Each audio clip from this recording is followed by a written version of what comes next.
अस्सलाम वालेकुम सामीन। 3019 जुलाई है। ख़बर का उन्वान है सीमा हैदर की उल्टी गिनती शुरू हो गई है और अब बताया जा रहा है कि उसको पाकिस्तान वापस भेजने की तैयारी शुरू होने लगी है। बता दें, पाकिस्तानी शहरी सीमा हैदर को लेकर उत्तर प्रदेश पुलिस के special director general law and order Prashant Kumar की तरफ से बहुत अहम इत्तला दी गई है। पुलिस अफसर ने बताया कि सीमा को वापस पाकिस्तान भेजा जाएगा।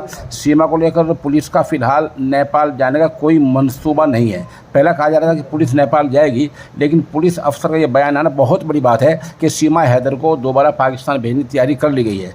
उसके पाकिस्तान जासूस होने पर भी यूपी पुलिस के टॉप कॉप की यानी जो आला अफसरान हैं उनकी तरफ से ज़्यादा कुछ नहीं कहा गया है। उन्होंने सिर्फ इतना कहा कि सभी एजेंसियां अपना काम कर रही हैं। ये मामला दो मुल्कों से जुड़ा हुआ है। जब तक कोई ठोस सबूत ना हो इस इशू पर कुछ भी कहना मुनासिब नहीं होगा। बहरहाल पुलिस अफसर का यह बयान अपने आप में जो है वो बहुत ही मान्य रखता है। उधर बताया जा रहा है कि सीमा हैदर ने अब तक जो कुछ जानकारियाँ दी हैं वो उसकी जो सबूत और जो शवाहिद मिले हैं वो उनसे मेल नहीं खा रहे हैं।